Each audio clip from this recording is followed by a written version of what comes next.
A man who needs no introduction, Mr. Michael Berry.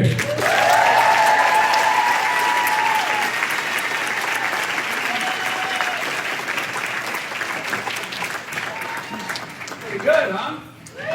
Yeah. 16 years old. I read, Kit, that the number one greatest fear people have in life is not dying. That's number two. It's speaking in public. Pretty darn good. It's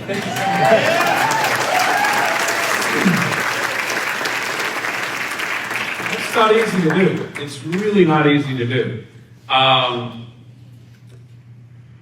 about these kids, huh?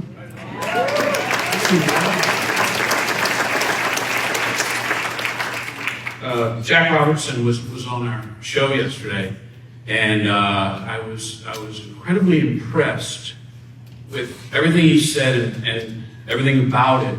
But I was most impressed.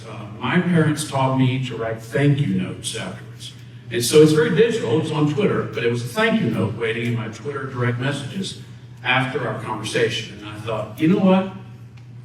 That little squirt is going to be somebody big. But you know what else?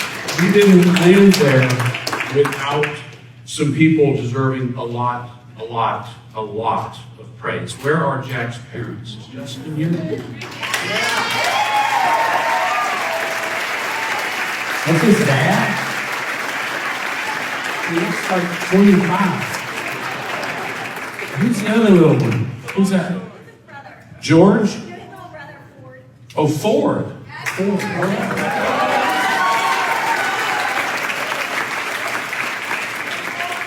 Well, you don't end up where these kids are tonight without parents that are involved. Kid, I heard you used to listen to the show with your dad. Your dad, you're not doing it? Is he here? Okay, all right. I don't like that when I have time. Make time. Are you dad? I am. Right on, okay. Jonathan, where are you doing? Looks like Santa Claus. What is that? In fact, all my kids stand up. And I want your parents to stand up. Here we go. You're back there later here. So, George Bernard Shaw famously said that youth is wasted on the young. Well, in this case, it is certainly not. These young folks, boys and girls, young men and women, as they are transitioning to become, are absolutely inspiring. It's incredible. I am blown away. We are all here because of kids 15 through 18 years old. Not to watch them throw a football or catch it or shoot a basketball or throw a baseball. Nothing wrong with that. That's wonderful. But we are here because these young folks are focused on the country they're going to inherit. And if you're absolutely honest, I'll bet some of us were not as interested in the future of our country as they are today. And that is a tribute to those parents. It's a tribute to Charlie Kirk and the fire he set off in these young people. It's a tribute to a president who has young people excited again. I have not felt excited about young people in this country in a very, very long time.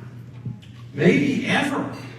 I know there's a bunch of other young people here. If you're not one of the board, if you're one of the Stratford kids or you're a TPUSA student, stand up and let us recognize you.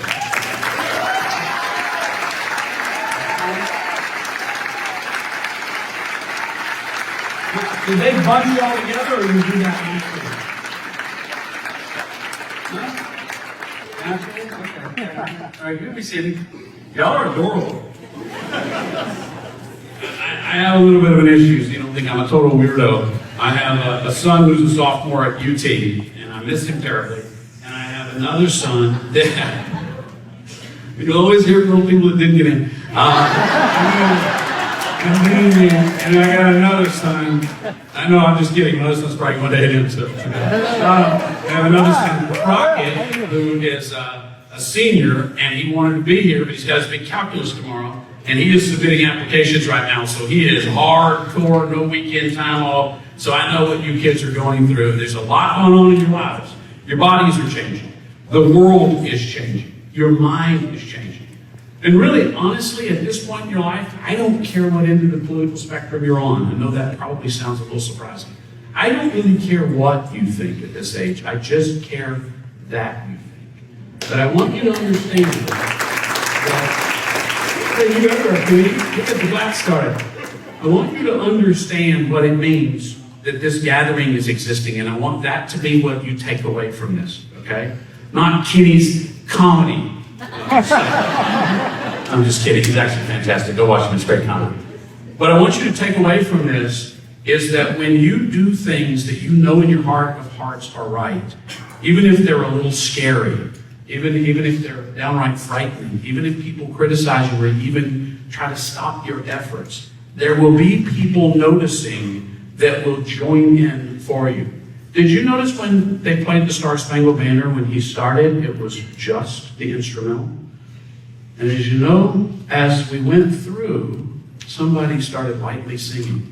And then another person heard them lightly singing. And another person. And before you know it, we were all singing along. You want to be that first person who mouths the words and has just enough confidence to say, I don't know every word, but I can get us started. And you'll find that the person 3 rows back will barely hear you and is an opera star and will be... That's how it works, right?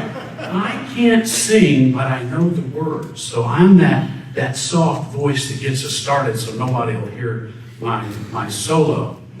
But that is a great lesson in life, for be that voice. I want you to understand the importance of the crowd that is assembled here. I know my friend Mary Tally Bowden is here. She has been a warrior for medical freedom.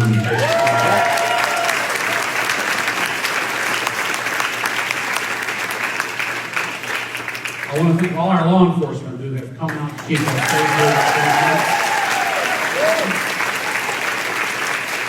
I know HPD is here. I know the Department of Public Safety is here. I know we have some Texas Rangers, but you can tell who they are. They got some good-looking outfits, right? They always look so good. I'm a pro. I got this. And I know we have our friends in the Memorial Village Police Department.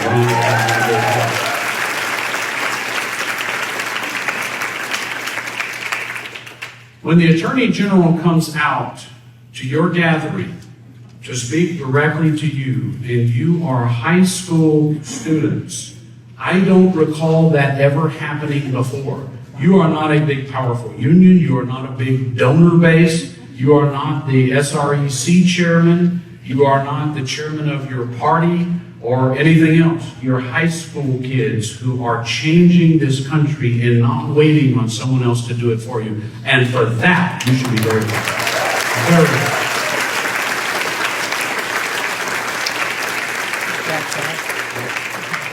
I talk for 5 hours a day. Kenny does the same thing, and I could be up here for 5 hours. I promised I wouldn't. It was supposed to be 5 minutes, and I'm almost kept it to that. Let me just close simply by saying this. For all of us, we've internalized Charlie Kirk's passing. We've watched Erica. We've cried with her, for her. We've watched those precious kids.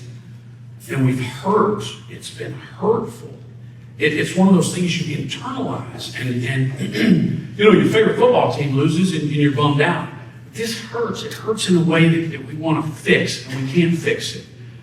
God has a plan, and unfortunately we don't get a veto on it. And sometimes it's very, very, very painful. But the way will be shown, and it is in this case, and you will understand the right thing to do, and you will sing along, and the world will sing along with you, even if it seems like it takes a verse longer than you expected. Charlie Kirk's assassination was darkness. The Bible speaks a lot about light in darkness. Jesus said, John 15:4, I am the way, the truth, and the light. No man comes to the Father but by me. I am the way, the truth, and the light. Light is very important and very symbolic throughout. There is light and there is darkness. There is light, the world is darkness.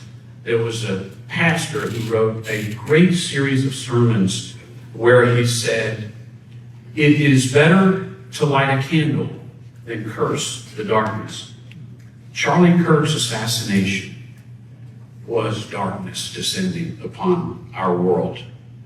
What these young people are doing And what you, the community who have come out to support them, are doing is lighting a candle and lighting the world and making it shine the way to the great country and great world that we all want to see.